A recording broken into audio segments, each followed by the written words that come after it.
for you, man, how was it kind of going through your legal shit and just like listening to the internet and because you're a public figure, so when you go through certain shit, you know, it gets posted on blogs, it gets posted everywhere, and then, you know, people come up with their own assumptions and all this shit. How do you kind of navigate that? And is there anything you learned from that specific situation in terms of just how to move with just?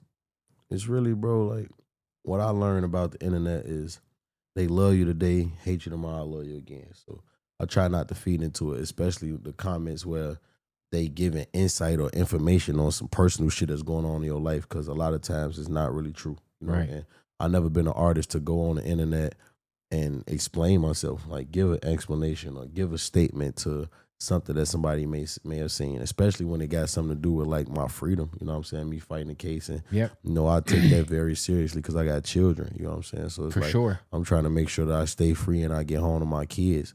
And when the internet is like, they kind of want you to crash out in a way. Like they do, man. They want you to comment and they want you to say shit, and they want you to get overwhelmed and stressed out to a point where it's like you can't really function, you know what I'm saying? And I got to be able to function, because no matter what I'm going through, I still got to be a father at the end, the beginning and the end of the day. You know what I'm that's saying? the number one job, man. Exactly. So I just try to be in my best headspace mentally and try not to get an outside world too much access of me and, you know, where I am and the stuff that's important or even not important to me. Like, I don't even respond to the shit that's not important. Yeah, you're definitely, you know, for somebody who's had the relationships you've been in, and you're probably like one of the least messiest artists like in the game. Like, you have to fucking wait, dog. Man. Jan, I don't know what the fuck. I just found out that Jan is not like an act of being tired. They said it's something about lack of oxygen. I need to. It's also very do my research on this shit. It's contagious. Did you know that? Yeah, I just said that. Like, it's contagious. Somebody yawn and then you yawning and shit. Like, I'm just learning about like that it don't associate with being tired, because I was yawning. I'm like, damn, what the fuck, I'm tired. You're fucking running around. I don't even know what your day's been like. But. Bro, my week this has probably been one of the longest weeks ever. Like, starting from last week, the Summer Smash, being in Chicago. How was that? It was great. It was amazing. Yeah, it crazy. That show was lit as fuck. And having my son on stage, all that shit was just super fire.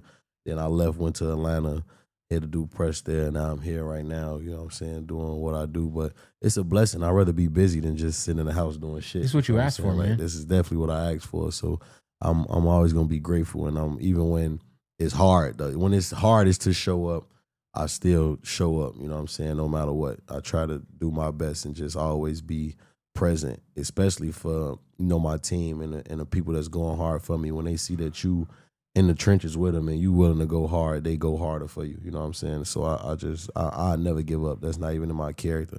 But to go back on to what you were saying, like with me not being a messy rapper, I take pride in that shit. Of course. Like, I take pride in minding my business. I take pride in I've never been in a rap beef, and I've been doing this shit for damn near 15 years. Like, I've never once been in a controversial rap beef ever. Like, at all. Has anybody tried to bait you into some shit?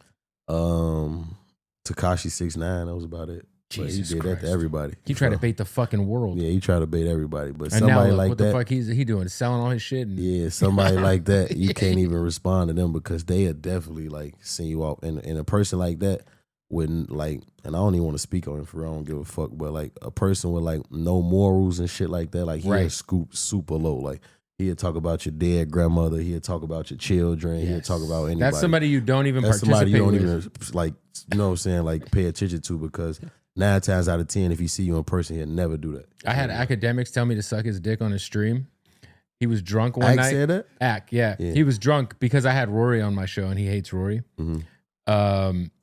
And fucking academics, I don't know. He was like, yo, Bootleg Kev, suck my fucking dick. Yeah.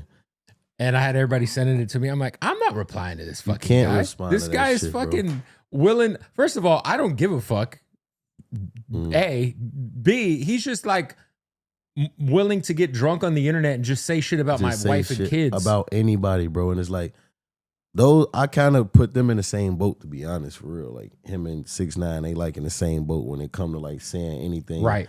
And not having to be held accountable for the shit you say. You feel what I'm saying? And it's like, for me, we ended up getting on the phone. My boy AD put us on the phone, so we're good. But it was just one of them things where I was like, I'm not going to play in the circus, man. Yeah. And you a grown-ass man, bro. So it's like, it'll really take away from who you are as a man responding like to I that own type businesses. Of shit. I have a 19-year-old son, dog. Like, Exactly. what the fuck you want me to do? Play on the internet, dog? Exactly, bro. So it's like, yeah, I mean, you would look crazy even going back and forth with a guy like Academics. And no, it ain't no diss to Academics. No, that's like, what I mean. But he's willing to cool. just. He willing to do and say whatever, like Yeah. for sure. I seen that nigga said, I don't even want to repeat this shit, but he said that he will go to Meek Mill house and piss on his porch. Like, what you gonna do that for? Like, how you think you gonna even be able to get away with that type of shit? Right. You could say it out your mouth and it sound good to the 10-year-old kid in Nebraska looking at this shit, thinking that you know what I'm saying, gangster or not. But the real world know when you say certain things, you got to be held accountable for your actions.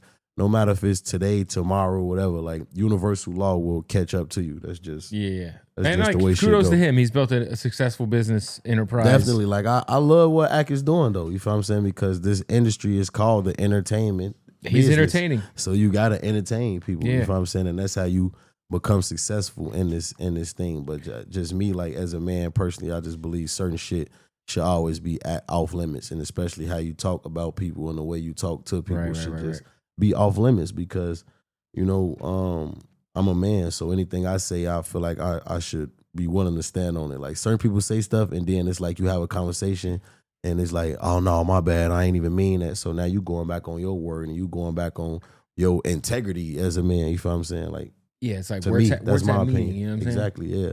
Where's the median? So it's like if you could say something and then you think all it takes is a conversation to, you know, agree. Everybody not willing to accept the apology.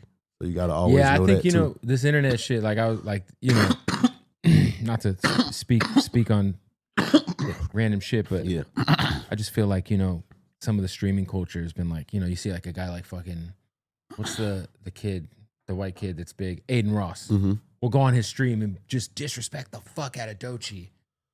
And it's like, who, like, no one's gonna. Doechii the girl? Yeah, he was like, went in on her, bro. Like, that's crazy. Called her a bitch and all kinds of. And Yeah, you don't even know this girl. Yeah, I don't even believe in disrespecting women anyway. Like as a man, you should never feel comfortable disrespecting a woman at all. Like no matter what, you know. Like I believe you know, you get bad karma for that type of shit, man. Disrespecting women.